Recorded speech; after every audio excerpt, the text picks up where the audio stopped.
ಜಾಂಬೋಟಿ ರಾಜ್ಯ ಹೆದ್ದಾರಿಯಲ್ಲಿ ದ್ರಾಕ್ಷಿ ತುಂಬಿದ ಮಿನಿ ವಾಹನ, ಬೈಕ್ ಹಾಗೂ ಕಾರ್ ನಡುವೆ ಭೀಕರ ಅಪಘಾತವಾಗಿರುವ ಘಟನೆ ಮೂಡಲಗಿ ತಾಲೂಕಿನ ನಾಗನೂರು ಗ್ರಾಮದ ಹನುಮಾನ್ ನಗರದ ಬಳಿ ಮಂಗಳವಾರದಂದು ನಡೆದಿದೆ. ಅದೃಷ್ಟವಶಾತ್ ಯಾವುದೇ ಪ್ರಾಣಹಾನಿಯಾಗಿಲ್ಲ. ಬೈಕ್ ಸವಾರ ಸೇರಿದಂತೆ ದ್ರಾಕ್ಷಿ ತುಂಬಿದ ಮಿನಿ ವಾಹನದ ಚಾಲಕ ಹಾಗೂ ಕಾರಿನಲ್ಲಿ ಇದ್ದ ಮೂವರಿಗೆ ಗಂಭೀರ ಗಾಯಗಳಾಗಿ ಗೋಕಾಕ್ ಖಾಸಗಿ ಆಸ್ಪತ್ರೆಗೆ ಚಿಕಿತ್ಸೆಗಾಗಿ ರವಾನಿಸಿದ್ದಾರೆ. ಇನ್ನು ಅಪಘಾತವಾದ ಸ್ಥಳದಲ್ಲಿ ದ್ರಾಕ್ಷಿ ಹಣ್ಣುಗಳು ರಸ್ತೆಯ ಮೇಲೆ ಬಿದ್ದಿರುವುದರಿಂದ ದ್ರಾಕ್ಷಿ ಹಣ್ಣಿಗಾಗಿ ಜನರು ಮುಗಿಬಿದ್ದ ದೃಶ್ಯ ಕಂಡುಬಂತು. ಇನ್ನೊಂದೆಡೆ ಉಸಿರಾಟದ ತೊಂದರೆಯಿಂದ ನರಳಾಡುತ್ತಿರುವ ಮಿನಿ ವಾಹನದ ಚಾಲಕನಿಗೆ ಸ್ಥಳೀಯ ಎಂಬಿಬಿಎಸ್ ವಿದ್ಯಾರ್ಥಿನಿ ದೀಪಾ ಪಾಟೀಲ್ ಪ್ರಾಥಮಿಕ ಚಿಕಿತ್ಸೆಯನ್ನು ನೀಡುವ ಮೂಲಕ ಸ್ಥಳೀಯರ ಮೆಚ್ಚುಗೆಗೆ ಪಾತ್ರರಾಗಿದ್ದಾರೆ.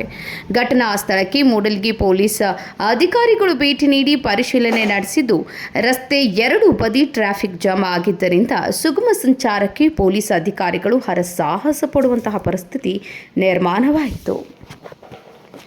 ಇದಾಗಿತ್ತು ಈ ಕ್ಷಣದ ಸುದ್ದಿ. ಇನ್ನಷ್ಟು ಸುದ್ದಿಗಳಿಗಾಗಿ ಕನ್ನಡ 9 ನ್ಯೂಸ್ ಅನ್ನು ಸಬ್ಸ್ಕ್ರೈಬ್ ಮಾಡಿ, ಲೈಕ್ ಮಾಡಿ, ಶೇರ್ ಮಾಡಿ. ಇದರ ಬಗ್ಗೆ ನಿಮ್ಮ ಅನಿಸಿಕೆ ಏನೆನ್ನುವುದನ್ನು ಕಮೆಂಟ್ ಮಾಡಿ ತಿಳಿಸಿ.